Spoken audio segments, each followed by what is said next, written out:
नमस्कार, स्वागत आहे तुम्हा सगळ्यांचं आपल्या चॅनलमध्ये आणि स्वागत आहे नवीन एका व्हिडिओमध्ये। तर आज आहे नागपंचमी, म्हणजे नागपंचमीच्या तुम्हा सगळ्यांना खूप खूप शुभेच्छा।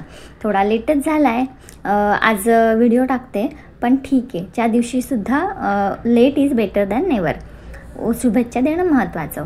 तर मी आता करत घेतलं आहे नागपंचमीसाठी माझ्या माहेरी। हे सगळे माझी माहेरची पद्धत आहे, कारण काय होतं, ही सुट्टीचा दिवस नसतो नागपंचमीला, त्यामुळे सासरी जाणं होत नाही, त्याच्यामुळे काही गोष्टी मी जशा माहेरी बघितल्यात तशाच मी करत असते। तर माहेरी माझ्या नागपंचमीसाठी मोदक करतात, त्याच्यामुळे मी मोदक करत घेतलेत। अशी मस्त पिठाची उकड काढून घेते। उकड जरा पातळ लागते, पण माझी काय उकड पातळ नाही झाली, भाकरीला करतो ना तशीच झाली। तर त्याच्यानंतर मी उकड काढून घेतली, उकड साईडला ठेवली, झाकण देऊन ठेवलं थोडंसं वाफवत, आणि त्याच्यानंतर करत घेतली सारणाची तयारी। छान तूप टाकलं आणि गुळाचे क्यूब्स होते माझ्याकडे, ते थोडेसे चिरून घेतले, मस्त छान पातळ होईपर्यंत ते मिक्स केले। एकीकडे वेलची साफ करत घेतली, ह्याच्यात वेलचीसुद्धा छान होते, म्हणजे फ्लेवर येतो, छान वास येतो त्याच्यामुळे। आणि माझी शिर्यामध्ये मध्ये येतच आहे, तिची आहे थोडीशी तब्येत डाऊन, त्याच्यामुळे ती घरी आहे, स्कूलला गेली नाही आहे, त्याच्यामुळे माझ्या कामात काम, म्हणजे मला कामात वाढीवच काम लागतं तिच्या असण्यामुळे, पण तब्येत ठीक नाही, त्याच्यामुळे काय मी तिला स्कूलला आज पाठवलं नाही। त्याच्यानंतर हे खिचलेलं खोबरं टाकून घेतलं आणि गुळामध्ये खोबरं छान मिक्स केलं आणि ते पूर्ण शिजवून घेतलं। तसं मी मोदक असं फारसे करण्यात येत नाही, माझ्या होतच नाही, म्हणजे खटाटोप जास्त वाटतो मला त्याचा, आणि म्हणून मग नाही करत, म्हणजे श्रावणात करते, नागपंचमीला करते, आणि गणपतीला तर गावालाच असतो, त्याच्यामुळे सासूबाई असतात मदतीला सोबत, त्याच्यामुळे मग असं एकटीला असं करायला लागत नाही। आणि मग आता करते, म्हणजे आता पीठ काढून घेते, भाकरी, म्हणजे भाकरीसारखंच झालं आहे ते, मोदकाचं आहे, खूप मळून घ्यायला लागणार आहे मला, आणि थंड करत ठेवलं, थंड केलं की म्हणजे मला पटकन असं मळता येईल।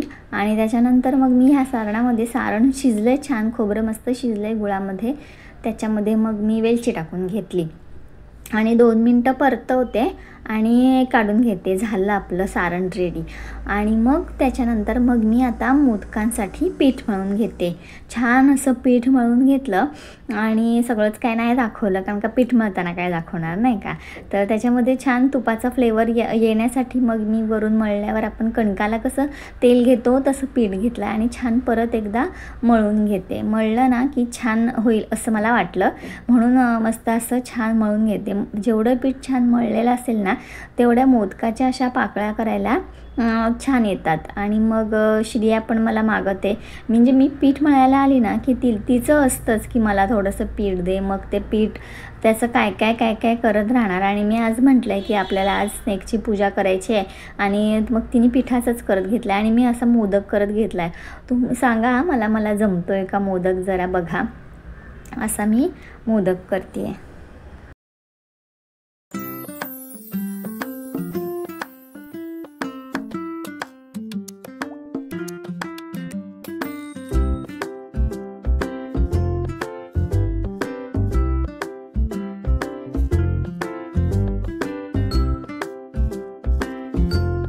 असे माझे मोदक रेडी आहेत, आणि अशा छोटे असे हे पण करून घेतलं आहे, त्याच्यात मला नैवेद्य दाखवायचे आहे, जशी माझ्या माहेरची पद्धत आहे तसंच मी करते।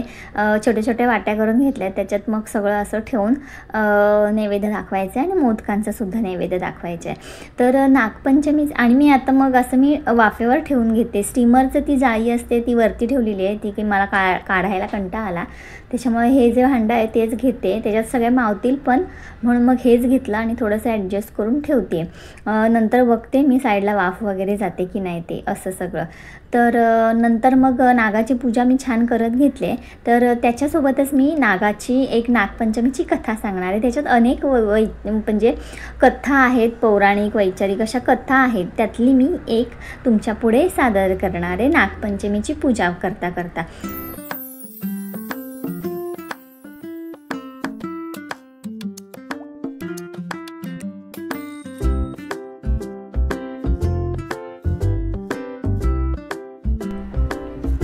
आटपाट नगर होतं. तिथे एक शेतकरी होता. त्याच्या शेतात एक नागाचं वारूळ होतं. श्रावण मास आला, नागपंचमीचा दिवस. शेतकरी आपल्या नित्याप्रमाणे नांगर घेऊन शेतात गेला. नांगरता नांगरता काय झालं, वारुळात जी नागाची नाककुळ होती त्यांना नागाचा फाण लागला. ती लवकरच मेली. काही वेळाने नागिन तिथं आली. आपलं वारूळ पाहू लागली. तो तिथे वारूळ नाही आणि पिल्लेही नाहीत. इकडे तिकडे पाहू लागली तर तिला रक्ताने भिजलेला नांगराचा फाण दिसला.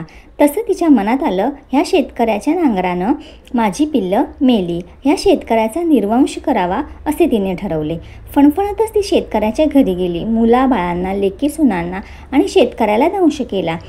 त्याचबरोबर सर्वजण मरून पडले. पुढे तिला समजलं की त्याची एक मुलगी परगावी आहे, तिला जाऊन दंश करावा. म्हणून ती निघाली. ज्या गावी मुलगी दिली होती तिथे ती आली. तिच्या घरी येऊन पाहिले तर काय, त्या बाईने पाटावर नागिन व त्याची 9 नाककुळे काढली आहेत. त्याची पूजा केली आहे. दुधाचा नैवेद्य वगैरे दाखवला आहे. नागाला लाह्या, दुर्वा वगैरे वाहिल्या आहेत. पूजा पाहून नागिन संतुष्ट झाली. दूध पिऊन समाधान पावली. चंदनात आनंदानं लोळली. मुलगी म्हणाली, बाई तू कोण आहेस? तुझे आईबाप कुठे आहेत? इतकं म्हटल्यावर तिने डोळे उघडले व प्रत्यक्ष नागिन समोर पाहून ती घाबरली. नागिन म्हणाली, बाई भिवू नकोस, विचारल्या प्रश्नाचं उत्तर दे. तिने सारी हकीकत सांगितली. ती ऐकून नागिनीला फार वाईट वाटले.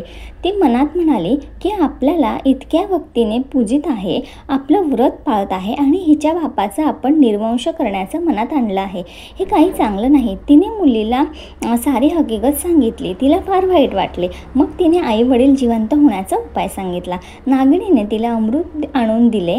ते घेऊन ती त्याच पावलाने माहेरी आली. तिने सर्वांच्या तोंडात अमृत घातलं. सर्व मंडळी जिवंत झाले. सगळ्यांना आनंद झाला. तिने वडिलांना घडलेली हकीकत सांगितली. तेव्हा त्यांनी विचारले, हे व्रत कसं करावं? मुलीने व्रताची सारी कथा सांगितली व शेवटी सांगितलं, इतकं काही केलं नाही तरी नागपंचमीच्या दिवशी जमीन खणू नये, भाज्या चिरू नये, तव्यावर शिजवू नये, तळलेलं खाऊ नये, नागोबाला नमस्कार करावा. तेव्हापासून शेतकरी नागपंचमी पाळू लागला. जशी नागिन त्यांना प्रसन्न झाली तशी तुम्हा आम्हा हो, ही 60 उत्तराची कहाणी. 5 उत्तरी सुफळपूर्ण. एकीकडे वाफवायला ठेवले होते आणि पूजा करत घेतली होती. आता माझे छान मोदक आणि छान अशा द्रोण वाफवून रेडी आहेत.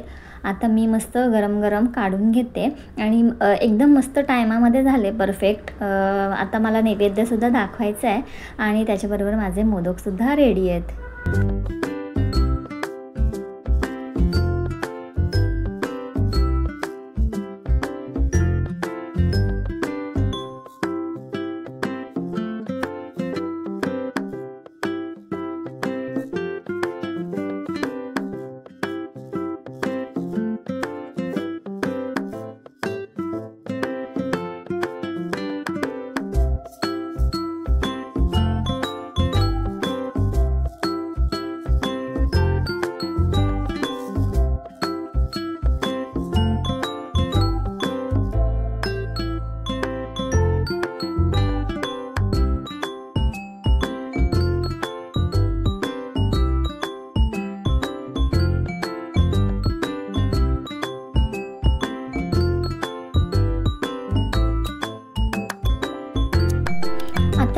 आत्ता मी मोदक दाखवले नैवेद्य म्हणून आणि त्याच्यानंतर हे द्रोण ठेवते. ह्या द्रोणमध्ये नैवेद्यासाठी आहे दूध.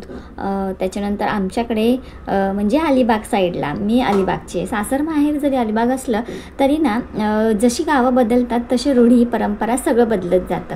त्याच्यामुळे आमच्या काही पद्धती अशा वेगळ्या आहेत.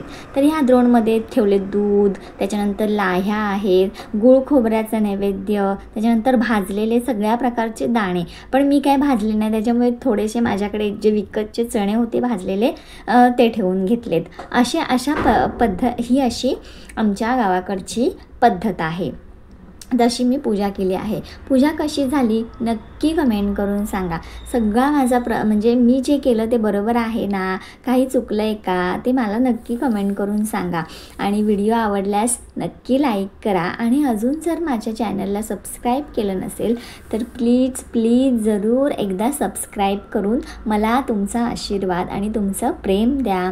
भेटूया अशाच छानशा एका व्हिडिओमध्ये. तेव्हापर्यंत टाटा बाय.